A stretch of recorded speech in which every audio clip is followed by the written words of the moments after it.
bienvenue dans notre seconde édition du Grand Débrief de la transition énergétique. La première émission qui traite de l'efficacité énergétique du bâtiment et qui donne la parole aux professionnels. Aujourd'hui, j'aurai le plaisir d'accueillir Dominique Estrosi-Sassone, sénatrice LR des Alpes-Maritimes et présidente de la commission d'enquête sur l'efficacité énergétique des bâtiments.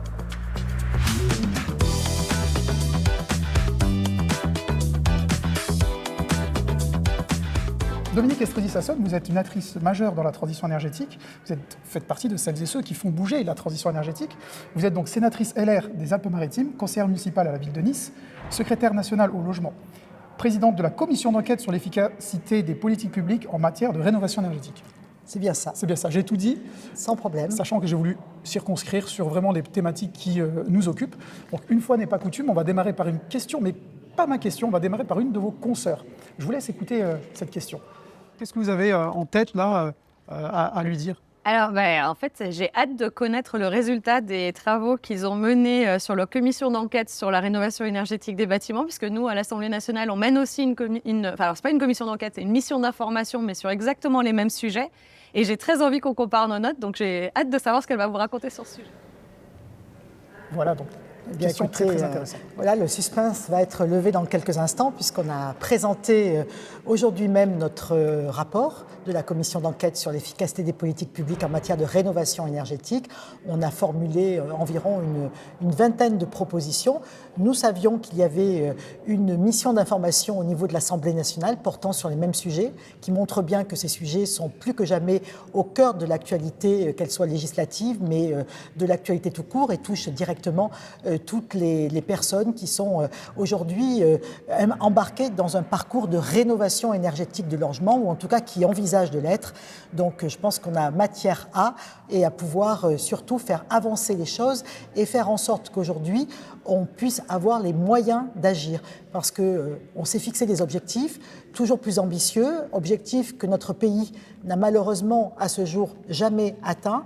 Et ce qu'on a voulu comprendre, c'est pourquoi nous n'arrivions pas à atteindre ces objectifs et qu'est-ce que nous pouvions proposer comme solution qui permettent aux uns et aux autres, que ce soit les professionnels, que ce soit les collectivités locales, que ce soit les citoyens eux-mêmes, justement de pouvoir se lancer dans un parcours de rénovation énergétique. Alors justement, parmi ces objectifs très ambitieux, peut-être trop ambitieux, il y avait ceux de 500 000 rénovations par an.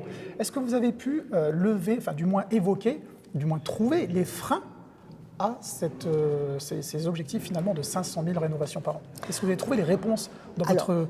Je ne suis pas sûre qu'on ait trouvé toutes les réponses, mais effectivement, on a identifié un certain nombre de freins qui expliquent pourquoi aujourd'hui on n'a pas été en capacité de tenir ces objectifs.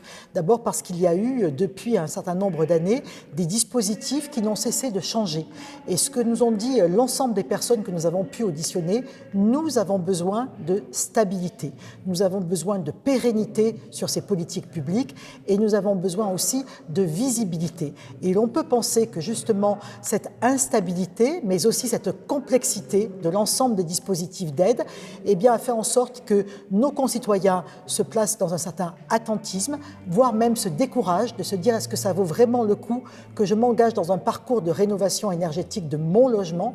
Et ça a pu provoquer du côté des professionnels le fait de se dire les choses sont complètement aujourd'hui instables, on ne sait pas comment ces choses-là vont évoluer, donc on va peut-être encore attendre, et donc de fait, on n'a pas cette rénovation énergétique globale qui sera la seule de nature à pouvoir tendre vers la stratégie nationale bas carbone, même si des améliorations ont été faites, même si des progrès ont pu être réalisés, mais c'est des progrès qui touchent malheureusement uniquement encore la rénovation par geste et non pas la rénovation globale performante qui est la seule rénovation qui soit efficace en matière de décarbonation et en matière de sobriété énergétique. Donc là, vous mettez pile le doigt sur un des concepts de l'émission, c'est-à-dire répondre aux inquiétudes des professionnels du secteur de la transition énergétique et de l'efficacité énergétique d'un point de vue global.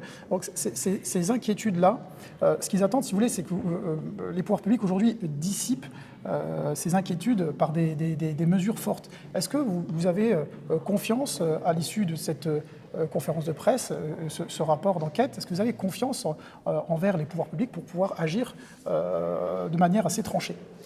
On espère en tout cas que l'exécutif va se saisir de tout ou partie des propositions qui sont dans notre rapport, parce que l'enjeu est tellement important que bien évidemment aujourd'hui, les mesures qui sont mises en place dans le cadre de la rénovation énergétique des logements ne sont pas encore suffisantes pour pouvoir passer à cette échelle de rénovation globale performante.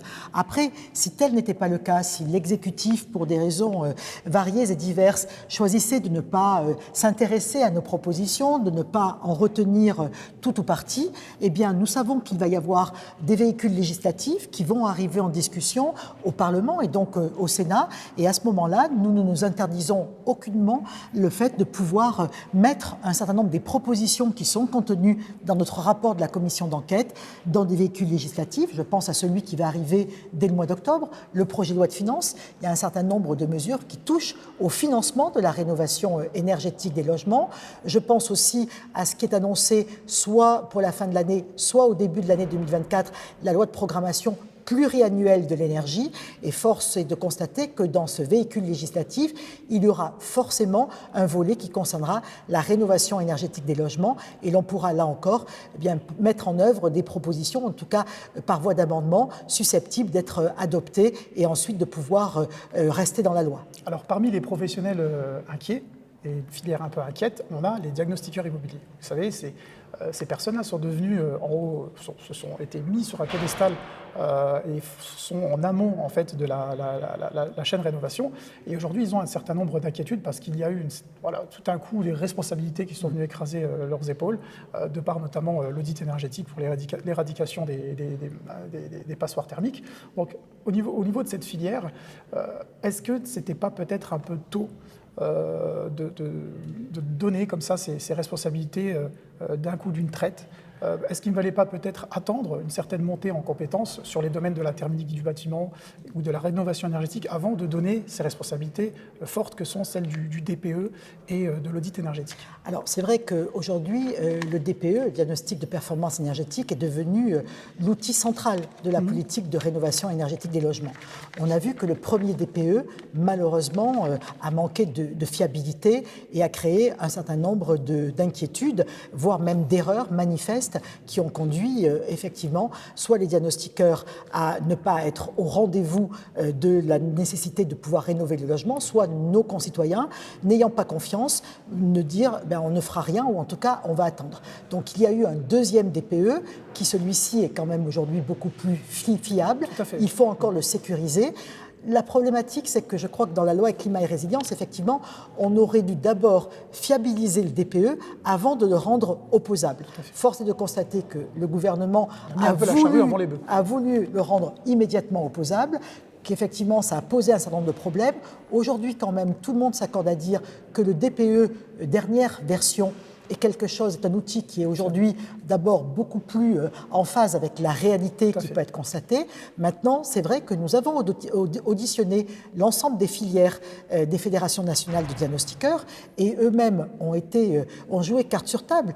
Ils ont bien conscience qu'il y a des écarts de DPE sur les logements qui peuvent conduire à des étiquettes qui sont complètement différentes et qui peuvent donc du coup amener bien évidemment à avoir des conséquences différentes, parce que si on vous classe un logement en F et G avec une interdiction de louer qui va arriver soit en 2025 soit en 2028, c'est pas la même chose que si le DPE vient classer votre logement en E ou en D, où vous aurez un petit peu plus de temps pour pouvoir le rénover. Donc les diagnostiqueurs ont bien conscience aussi que certains de leurs confrères de diagnostiqueurs n'ont pas toujours répondu aux attentes de nos concitoyens et qu'il y a besoin véritablement de renforcer leur formation et de renforcer leur professionnalisation.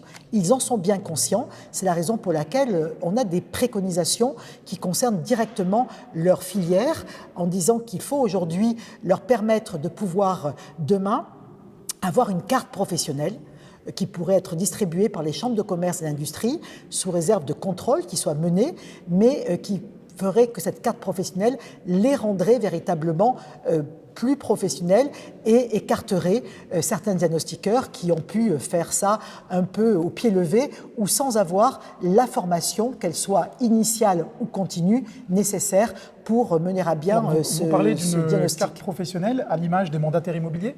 Oui, ça pourrait être une carte professionnelle. De la même façon. Vous ne pensez pas que ça pourrait être l'objet justement de dérives en employant des diagnostiqueurs qui n'auraient pas été formés et certifiés, qui travailleraient sur cette carte au même titre que des mandataires immobiliers qui travailleraient sur la carte d'un agent qualifié? Vous ne pensez pas que ça peut être l'objet de dérives? La carte professionnelle, elle serait délivrée par les chambres de commerce et d'industrie. D'autre part, cette carte professionnelle, elle serait délivrée avec des contrôles qui visent à faire en sorte que ces professionnels, demain, non seulement bénéficient d'une formation initiale, mais qu'il y ait aussi une formation continue. Parce que qu'est-ce qu'on a constaté? C'est que bon nombre d'entre eux, et ils nous le disent, aujourd'hui c'est un métier de reconversion. 80% des personnes qui deviennent ou qui envisagent de devenir diagnostiqueurs ont exercé un tout autre métier avant.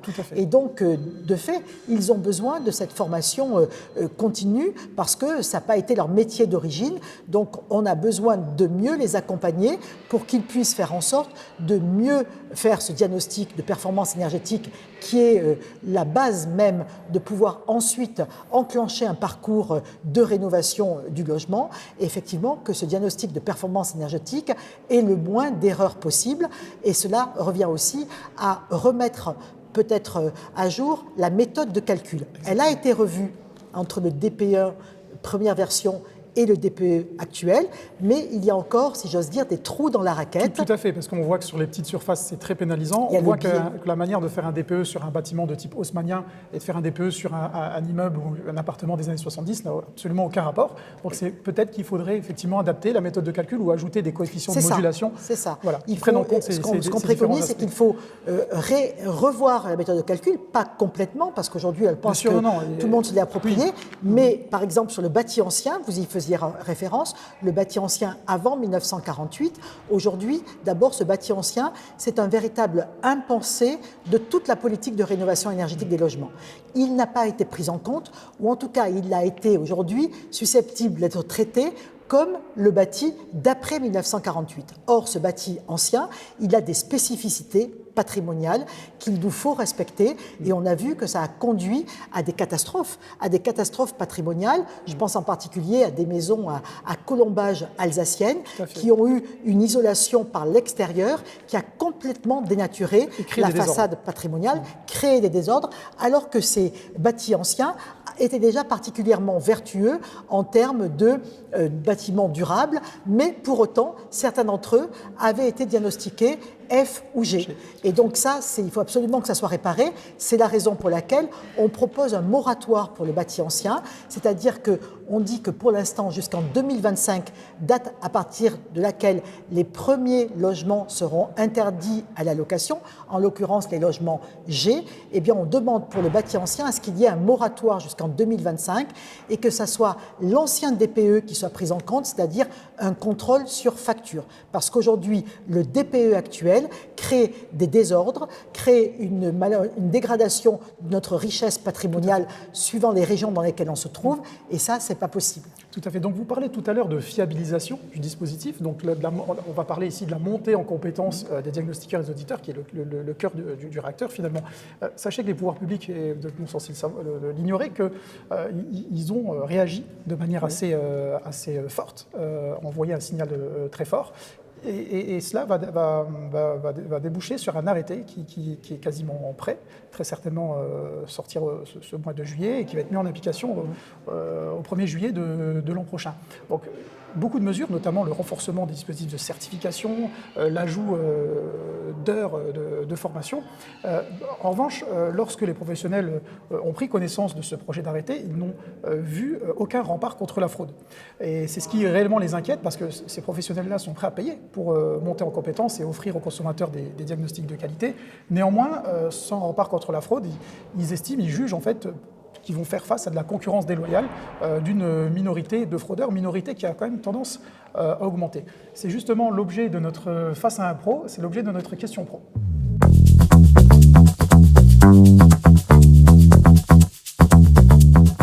Mesdames, Messieurs les députés, La loi climat et résilience impose le diagnostic de performance énergétique, DPE, comme le fer de lance pour la base de la rénovation des logements sur des objectifs de performance bas carbone à atteindre d'ici 2050. Un nouvel arrêté va bientôt paraître concernant les diagnostiqueurs sur le renforcement des compétences et des contrôles par la formation continue. Cependant, un grand nombre de DPE sont réalisés par des opérateurs non certifiés sous couvert de la signature d'un opérateur certifié, ce qui conduit à de nombreux désordres et fausses performances, ainsi que la classification réelle des logements. Ce nouveau texte contraignant financièrement va encore accentuer ce phénomène d'éco-délinquance qui sera à entendre de marginal. Aucune mesure ne serait prévue contre cette éco-criminalité en bande organisée, puisque c'est marginal. Cependant, la réalité est tout autre, car elle est visible tous les jours sur le terrain.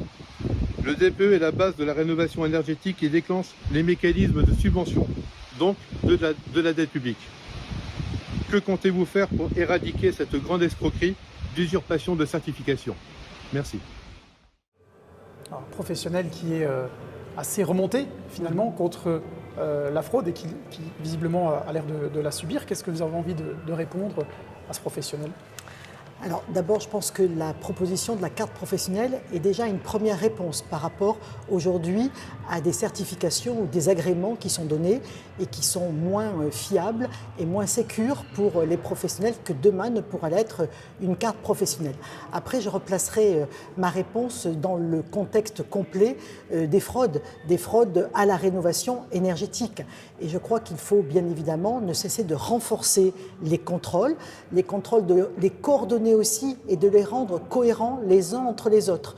Quand l'ANA va contrôler ou que MaPrimeRénov' ou qu'on va contrôler le label RGE pour les entreprises artisanales ou que la Direction générale de la concurrence et de la répression des fraudes va aussi intervenir pour sanctionner des fraudes, des escroqueries, des abus. La première des choses, c'est de coordonner tout cela. Aujourd'hui, il y a un manque de cohérence, manque de coordination entre ces différents acteurs qui sont amenés à contrôler la label RGE, les contrôles qui ont été réalisés pour effectivement verser MaPrimeRénov'. Demain, effectivement, des DPE qui ne pourraient pas être conformes, en tout cas à la réalité des choses par rapport à des diagnostiqueurs qui, eux, seront certifiés et auront été professionnalisés en la matière.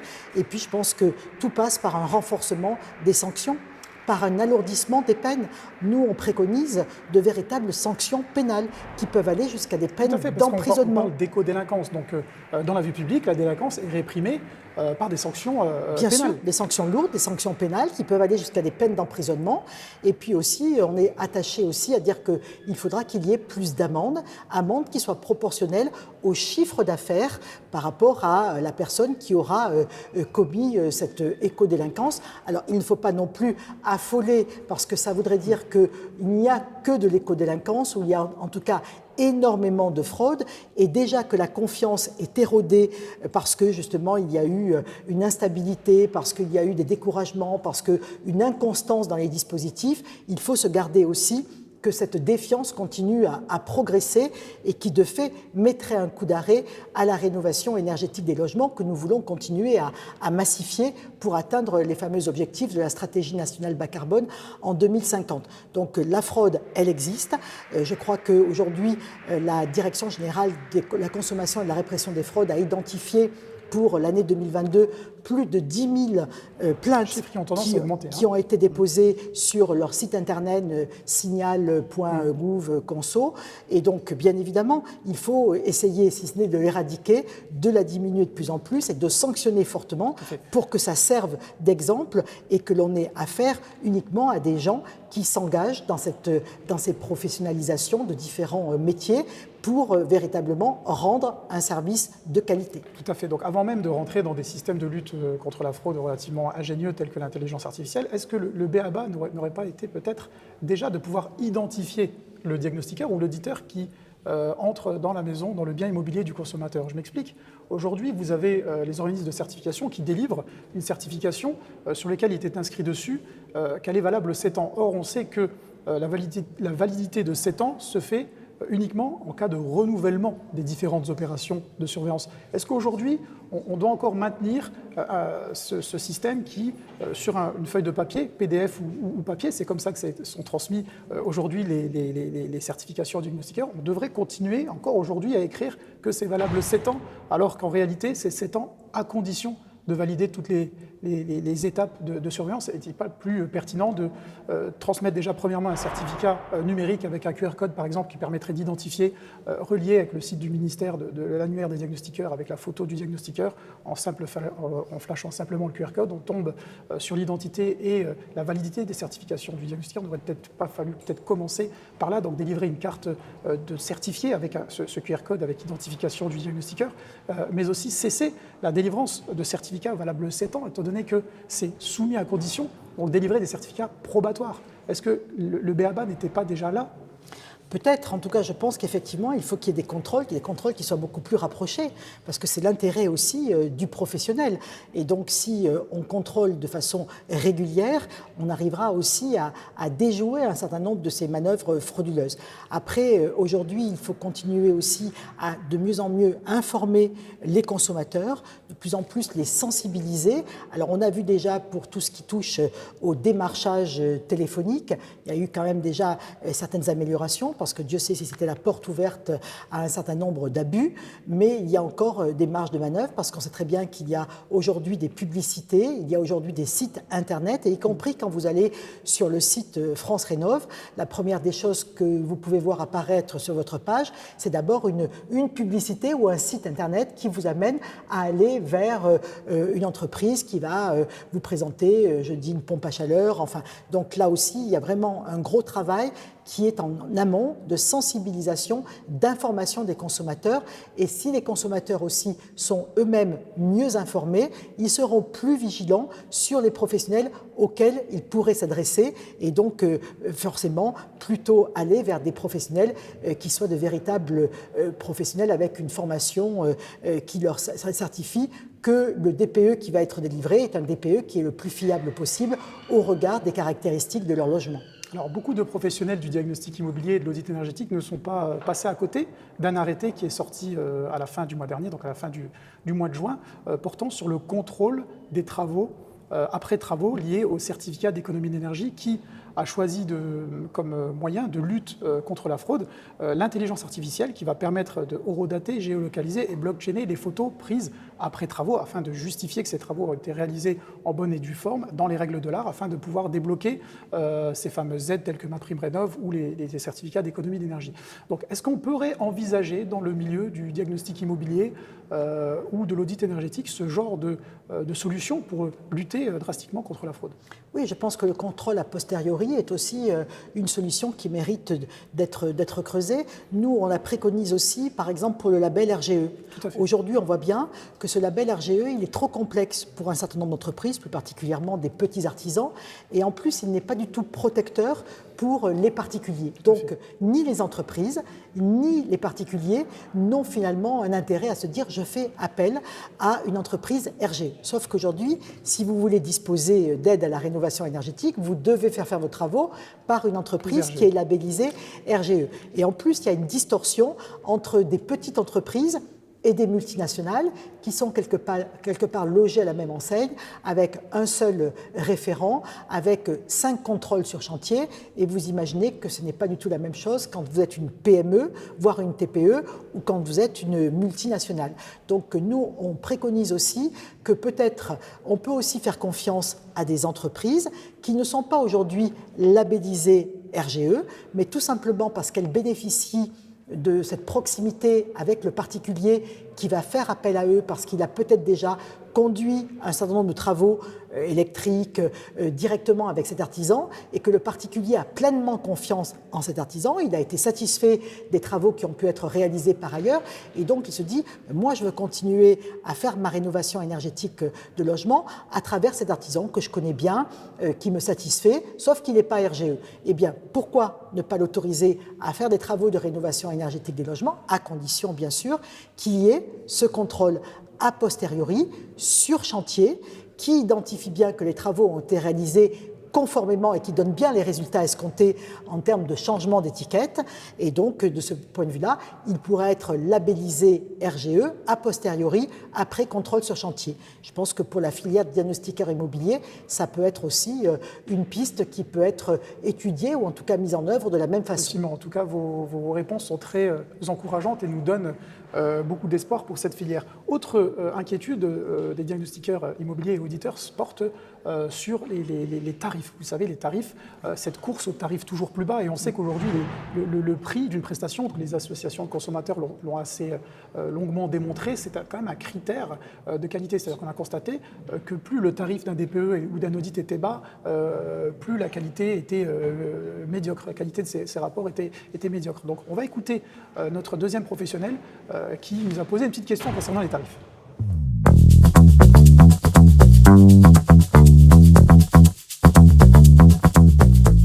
Je suis Simon Chicot, diagnostiqueur immobilier depuis 2011 et diagnostiqueur immobilier indépendant depuis 2021.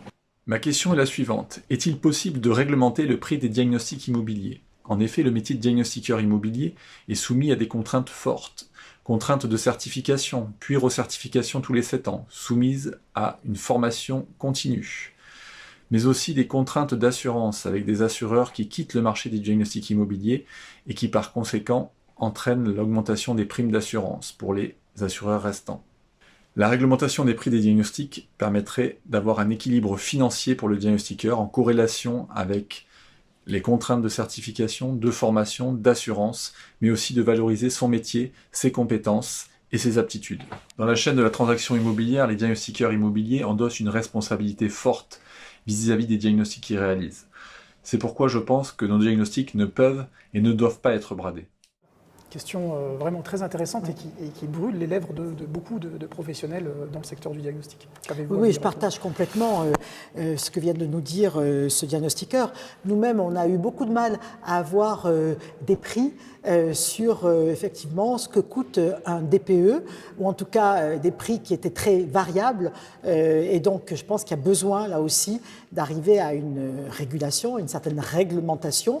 On a aussi les audits énergétiques qui coûtent beaucoup plus cher que les DPE, puisqu'on peut avoir des audits énergétiques qui peuvent monter à plus de 1 000 euros, de 1 500 euros. Là où en DPE, on nous dit c'est de l'ordre de 150 euros, 200 euros, mais c'est assez flou. Et donc, je pense que dans l'intérêt de tous, dans l'intérêt des diagnostiqueurs, des professionnels qui effectivement ont une lourde responsabilité qui va maintenant peser sur leurs épaules, parce que si les résultats escomptés ne sont pas au rendez-vous par rapport à des progressions d'étiquettes, ça peut avoir des conséquences dramatiques. Et effectivement, le particulier peut se retourner contre eux.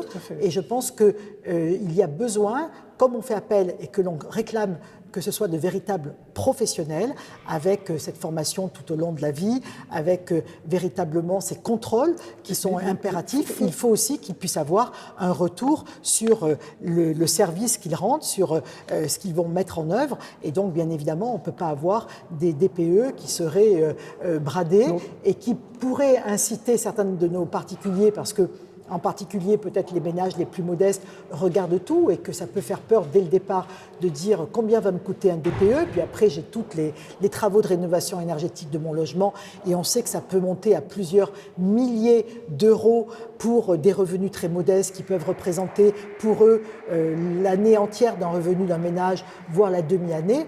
Donc c'est une décision qui est lourde de conséquences et qu'on a besoin que les particuliers sachent que le prix qui leur sera proposé n'est pas un prix, si j'ose dire, au petit doigt mouillé et que véritablement il s'appuie sur une expertise, sur un professionnalisme qui permettra d'être au plus près de ce que devra être la rénovation énergétique pour le logement en question. Donc fondamentalement parlant, est-ce qu'on peut s'attendre un jour à une espèce de prix plancher concernant les DPE et les audits, une sorte de régulation des tarifs, non pas comme les professions médicales, mais une espèce de plancher où on ne pourra pas descendre en dessous d'un certain prix, parce que voilà, honnêtement aujourd'hui on voit sur certains marchés des DPE à 5 ou 10 euros, en disant voilà c'est plus possible, on met par exemple un plancher à 100 euros. Est-ce qu'on peut fondamentalement voir un jour ce genre de mesure arriver? C'est possible ça? Je pense, en tout cas ça sera du domaine réglementaire, ou en tout cas pas du domaine de la loi, mais je pense que ça peut être tout à fait envisagé, parce que c'est, encore une fois, je vous l'ai dit, dans l'intérêt de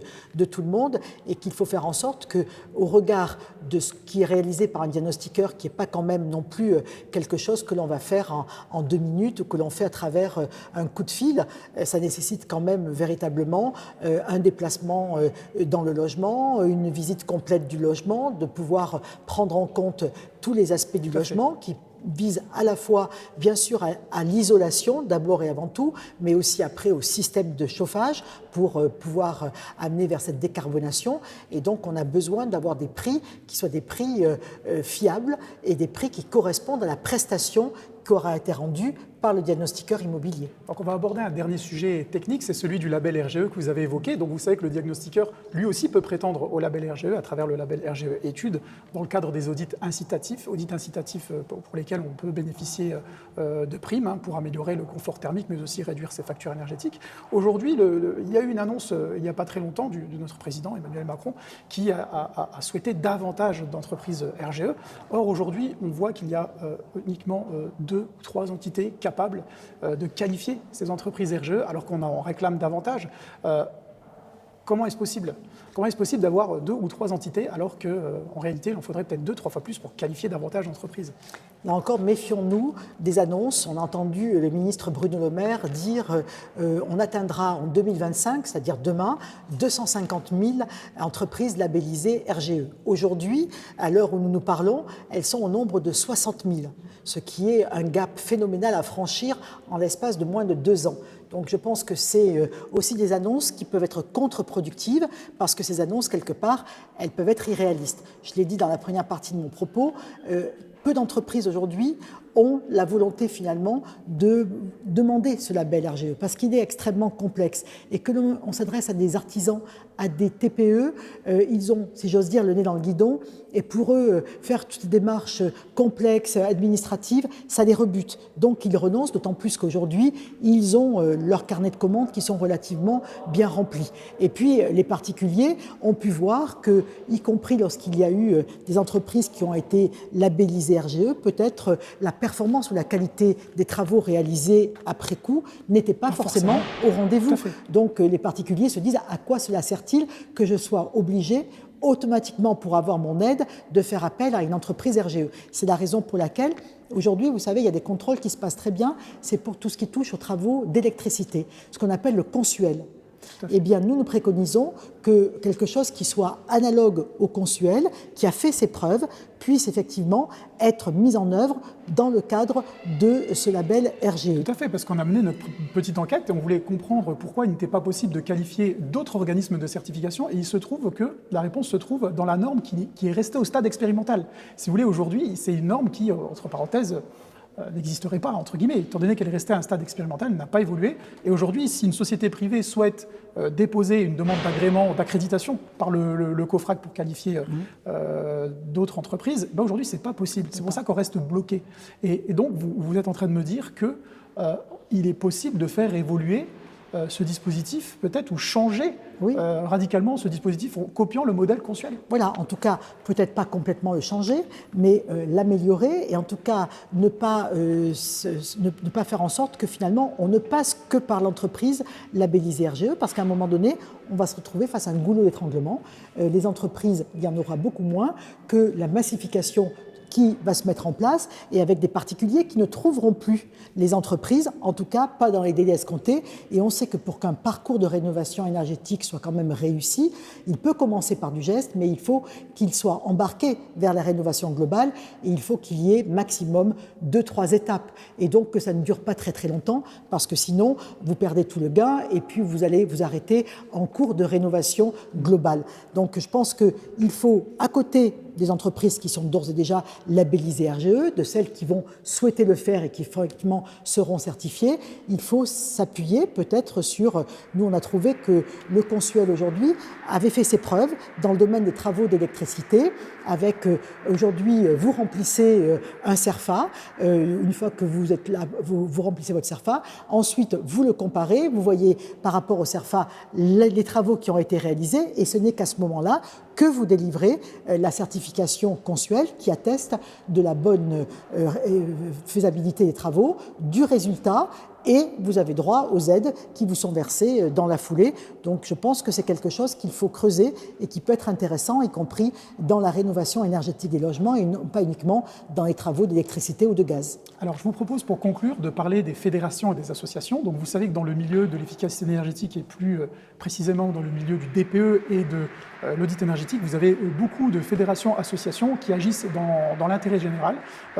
Sont toutes aujourd'hui décidées à se rassembler, ce qui n'était pas le cas auparavant. Elles avaient l'air d'agir de manière un peu désunie. Et aujourd'hui, qu'est-ce que vous pouvez leur dire ce qu'ils souhaitent savoir, en fait, c'est comment se rassembler et vous aider, vous, sénatrice et présidente de la commission d'enquête, vous aider à faire améliorer ces dispositifs pour le bien des consommateurs et de la filière. Comment on fait pour se rassembler, pour vous apporter nos contributions Comment cela se passe fondamentalement parlant? Alors, le défi que nous avons tous à relever, il est gigantesque, c'est un enjeu colossal. Il faut maintenant agir. On n'est plus au stade de continuer à déclamer des objectifs. Et pour agir, effectivement, on a besoin de s'appuyer sur tous les acteurs de la rénovation énergétique des logements.